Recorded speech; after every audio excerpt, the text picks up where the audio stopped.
Hey y'all, welcome back, and if you're new, welcome. This is going to be my week 2 and week 3 video about how I'm doing after my total hysterectomy surgery with both fallopian tubes removed and my right ovary. I do have pictures that I'm going to show, so this is going to be a disclaimer. They are inside my body. There's no blood or anything like that. I actually think it's really cool to see what everything looked like on the inside, as of which why it had to all be removed. We did find out that I had fibroids, cysts, and severe endometriosis, which we knew about the cysts, we knew about the endometriosis, but we didn't know about the fibroids. And in these photos, you can actually see how bad it was. So if you don't want to see this part, maybe just scroll or skip the whole video. I think it's really cool. There is no blood. There is, it's just, it's the inside. So I don't know if that bothers you. I think it's really cool. I do have to cover up my name because it has like all my information right here. So the first thing I'm going to show you is without a glare. I don't know how to do this without a glare. So if you see all those bubbles, that is the endometriosis right there. All those little bubbles. And then if you go down to this second picture, you can see this right here, this yellowy part is, I'm gonna try to see if I can do it without, I'm trying to show you.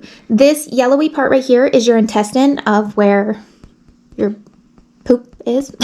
But you can see all the bubbles. You can see they're everywhere. That's endometriosis. And this right here is my right ovary. As you see, it is ugly, it is damaged, it has scar tissue, and it actually has a cyst, which is why it's huge. It has a cyst that's actually in there right now. And she didn't realize it until she cut it out and they cut it open, and she was like, oh my goodness, there's a giant cyst in there. No wonder she was in so much pain. And then on the second picture right here, you can see that this is my fallopian tubes. They're supposed to be straight. They're not supposed to be circular, straight, circular, and they're not supposed to be like that. That's how you know that there was fibroids in there. And this beautiful image right here is how healthy the inside of my bladder is. So that means that I don't have any issues with my bladder. There's no reasons why I had bladder incontinence. It all had to do with everything squeezing on it, pushing on it, all the endometriosis that was surrounding my bladder. So she did have to scrape off a lot of the endometriosis. You can hear my kitty. I locked him out of the room. But in this image right here, I'm going to try to show you as best as I can. So you can see, just down the light. There you go, maybe. Okay, so as you see, she's taking out one of the fallopian tubes right here. And as you see, it's like circular, and then it's straight, and then it's circular, and then it's straight. That is a fibroid in there. And then that is my left ovary, and then there's my right ovaries. And as you see, I'm trying to get these images so good so you guys can see them. So on the left side, it's not as bad, but on the right side, you see how everything is just bunched together and entangled. That is how bad the endometriosis was. Everything, it was just grown together and just encased. But as you see, is my little left ovary was like hanging out all by himself, doing his little thing, which is why I got to keep that one. So that was real beneficial. And then this is kind of the most, I don't want to say disturbing image, but for me, it's why I always had so much pain in this image. Making sure there's no other info on this page. Okay. So in this image right here, you can see how bad, I'm going to try to turn a little bit, how bad that ovary is and how ugly. You can see dents and divots.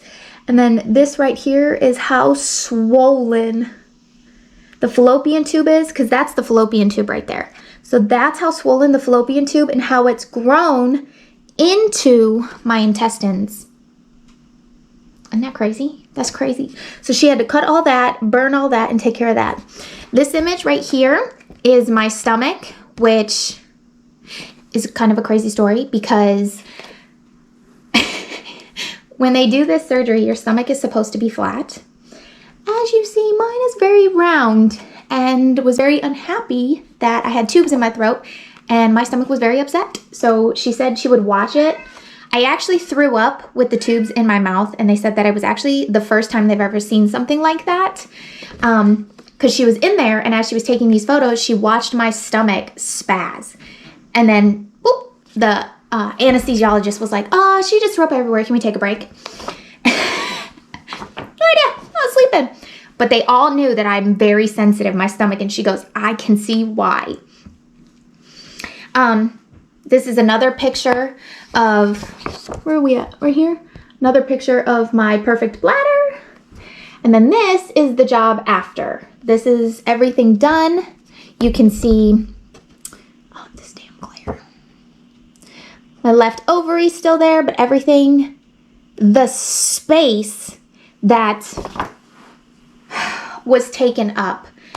She did her best to scrape all the endometriosis off that she could.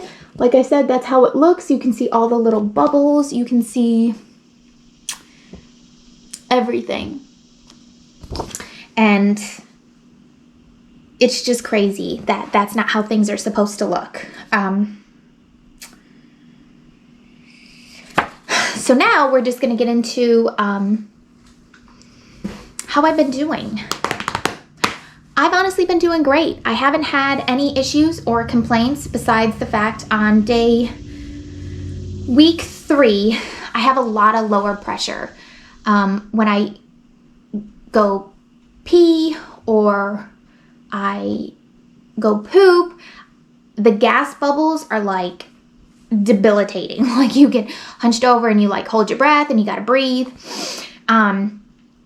But that all has to do with now your intestines have space to grow, so they're manipulating. I'm trying to heal. I have a 6 to 8 week healing process. I'm on week 2 and week 3. I've noticed in just week 3, I have a lot of hair loss, a lot more hot flashes. I still am having a lot of insomnia. I have a lot of night sweats that will wake me up and I will just be drenched. And then during the day, a lot of hot flashes. I have noticed that I am sweating profusely. I have to change my shirt even with deodorant on, drinking your water. I've never sweat like this. Normally, like if you're outside working, you'll sweat, but like my sweat has never stunk and it's never had a musk to it. And now I've noticed I'm starting to smell, my palms are sweating all the time. So one thing that I highly recommend is get a handy dandy fan. I take this thing everywhere because I'll be standing in the line at a grocery store or just sitting on the couch and then all of a sudden I just get a hot flash and it'll make my tummy nauseous and things like that. I did want to show you guys now listen, don't judge me, don't judge me. I did have 2 babies. I had big babies, so I have a lot of stretch marks, but I wanted to show you my incisions. So I only have 3 incisions. I have one right there that's healing great. I have another one that's right, where are you? Right here, that's healing really good. And then I have my belly button. She did one right in my belly button. But as you see, I am still quite bloated. I still have, they call it swelly belly. I still have swelly belly. Other than that, hormones are raging. The pain, there's no pain. I haven't had pain since like day 6. If I do overexert myself, then I will have a lot of pain. But I've been just trying to get back into the swing of things, taking things easy. I might push the vacuum around a little bit or, you know, help bathe my children and get my kids ready for school and stuff like that. But most of the days I'm resting and just resting. I'm still spotting, still taking my Miralax daily, but other than that, it's just raging hormones. I do have an appointment on the 24th to go over everything, which will put me at almost 4 weeks. I'll be a couple days shy of 4 weeks. Just can't sleep, night sweats, very uncomfortable. That's pretty much it. I just want to thank you guys so much for sticking with me and taking the time to watch my videos. Don't forget to like, comment, and subscribe. I'm definitely going to make a video of my doctor's appointment on the 24th to let you know how that goes. I'm currently getting a hot flash, so I'm trying to hurry up a little bit. Starting to sweat. Like I said, don't forget to like, comment, and subscribe, and I'll see you guys in the next one.